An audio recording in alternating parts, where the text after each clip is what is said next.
Imagine living in a world where a king across the ocean decides how much tax you pay, who you trade with, and who gets judged. And then, one day, a group of people said, enough. They weren't soldiers or generals. They were farmers, lawyers, merchants.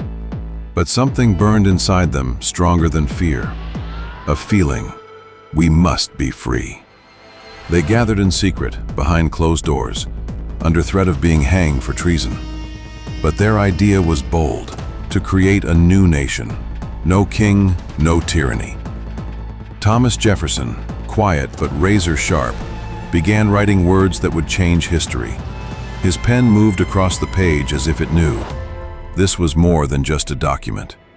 All men are created equal. The revolution began not with a cannon, but with a thought that scorched the page and lit hearts on fire. Not everyone agreed. Even in Congress, there were fierce debates. We'll betray Britain, some shouted. We've already been betrayed, others replied. July 4th, 1776, the day 56 men signed their names, knowing they were now outlaws. That act was both a moment of bravery and madness. Each one had a story. One lost his home, another his family. A third knew he'd be hanged if the British returned. Still, they signed. That day, not just a country was born, an idea was born, that power should come from the people, not from bloodlines or crowns. Britain was furious. How dare these colonial farmers challenge the empire? War began. But now it wasn't about taxes, it was about freedom. The battles were brutal. Frozen soldiers, hunger, betrayal. But the idea born in Philadelphia lived in every heart. Military victories came with blood, but victory also came in whispers. France, Spain, even European philosophers asked, what if they're right? To Britain, it was a rebellion. To the world, a signal. To future generations, hope. America became not just a place, but an idea.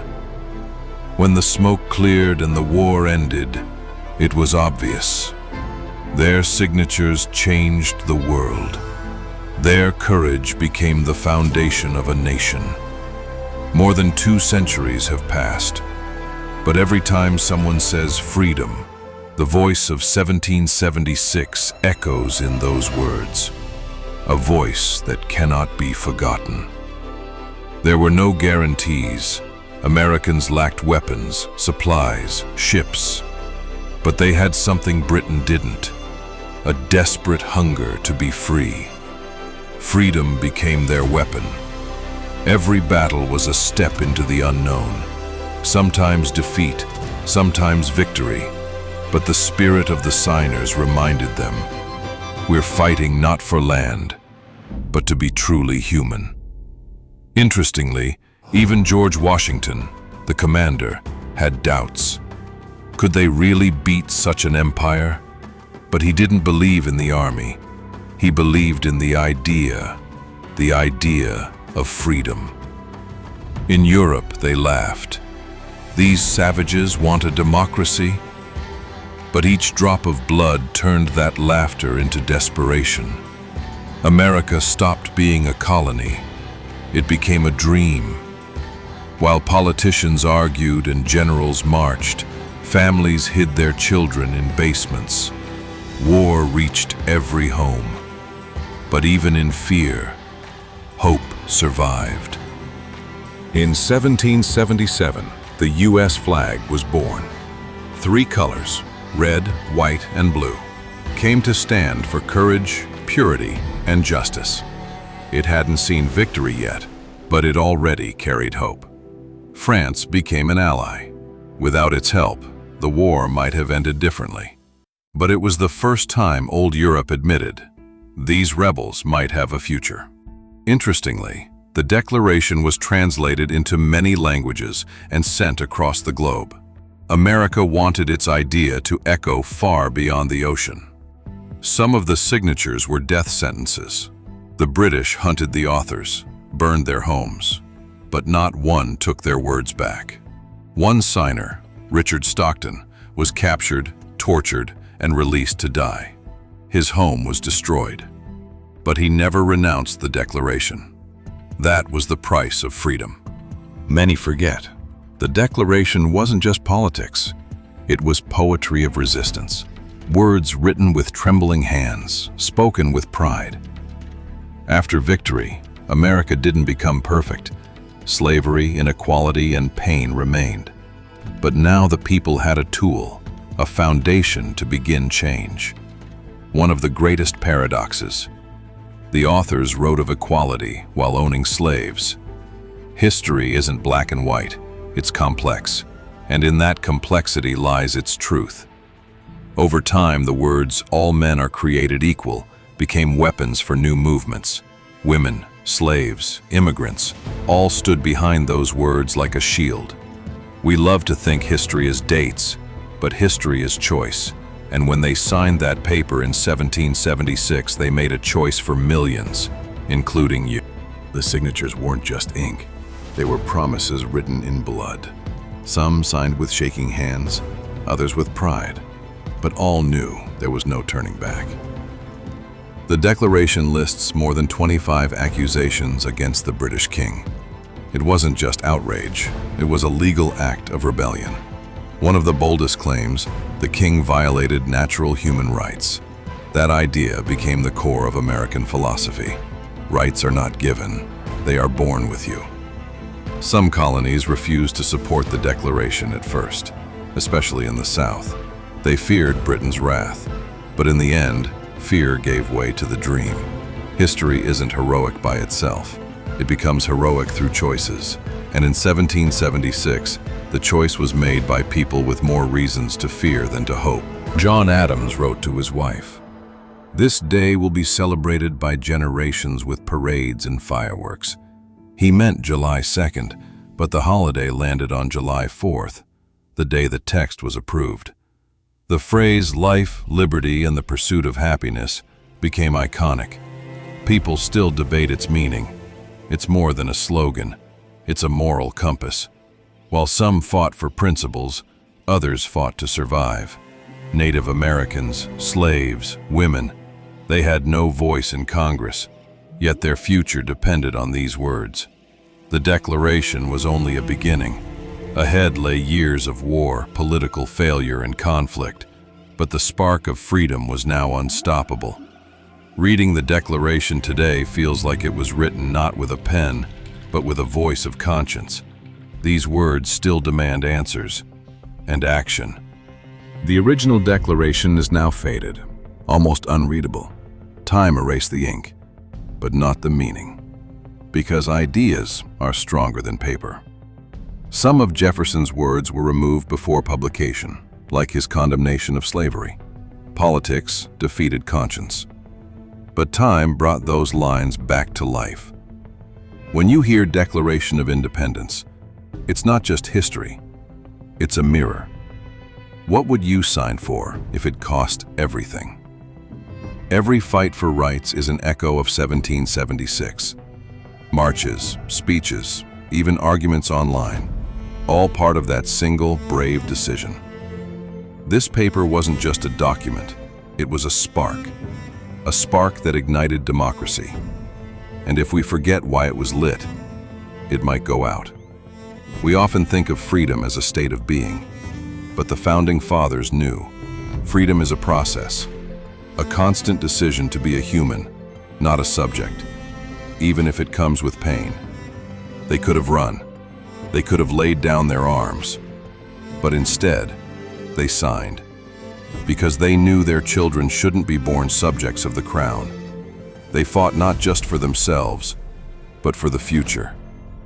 This story isn't about how everything was perfect. It's about the courage to be imperfect and still reach for something better. The Declaration wasn't an ending, but the beginning of a great journey. Some signatures were written by hands trembling with fear, but each one drove a nail into the coffin of the old world, where freedom was a privilege, not a right. Sometimes the most revolutionary act is telling the truth. The Declaration became the voice of millions who had been silent for centuries. A quiet scream. We exist, and we are free. In the silence after the war, when cannons went quiet, only the words of the Declaration remained, like stone beneath a new nation. Though the Declaration is an 18th century document, its words are timeless. They echo in courtrooms, protests, schools, and in hearts. Every time the world speaks of human rights, it partly refers to that July day when words became weapons against injustice. Some who signed it died in poverty, exile, or on the battlefield. Their lives ended, but the idea they fought for had only just begun. When we look at the Declaration today, it's not just an old parchment. It's a contract with the future. The question is, are we honoring it? America was not born of gold or power. It was born from an idea, written on paper. That's its greatness. Not weapons, but words made it strong. Among the signers were the young, like Edward Rutledge, just 26, and elders like Benjamin Franklin. The dream united generations. The Declaration became more than an American symbol. It inspired France in 1789, Latin American movements, and later, anti-colonial uprisings in Africa. No matter what is said today, it all started then, in a hall with wooden walls, the scent of ink, and voices brave enough to go against the current. Declaration is a reminder. Each of us writes history too, and every choice is a signature. What will you sign your life with? You may not remember all their names, but what matters is this. They believed in an idea, even when reality said no. Sometimes faith moves history. Was America perfect after 1776? Of course not. But that July, a new standard was born, one that would define generations. Liberty, justice, equal rights. Every American inherits more than a flag or a map. They inherit the ideas someone once gave everything for. And those ideas demand responsibility. They're not granted forever. Thomas Jefferson wrote, "The tree of liberty must be refreshed," meaning never relax. History demands vigilance. Otherwise, freedom becomes just ink on paper. These words, "all men are created equal," sound simple, but their full meaning is not yet fulfilled. That's the challenge, to make them real. The true power of the Declaration isn't in ink or parchment. It's in its power to inspire. Even in darkness, those words shine, like a lighthouse in a storm. Today may seem different, but freedom still demands courage. To speak, to debate, to act. To be part of history, not a silent bystander. Those who signed didn't know if they'd win, but they knew silence wasn't an option. Even if they lost, their choice would echo through time, because they dared. Holding a copy of the Declaration means holding a challenge, a question. What will you stand for? Freedom is not a gift, it's a decision. America was born not just from pain and rebellion, but as a bright hope, that people could live free, guided by reason and conscience. They wrote with quills, but their words hit like hammers, against tyranny, against fear, against doubt. And those blows still echo today, wherever truth is fought for. Strangely, this paper has no expiration date. It's like a mirror. Every era looks into it and asks, are these words alive or just recited? The world often looks to America, not for its armies, but for its ideas, because the freedom written in 1776 became a global language of hope. Maybe your voice won't echo from a stage, but freedom begins the moment you refuse to be silent. That's the deepest message of the Declaration. And here we are, centuries later, the world has changed. Technology, borders, languages, but the core remains. Freedom is not a given, it's a path, and it began with simple words. We hold these truths to be self-evident.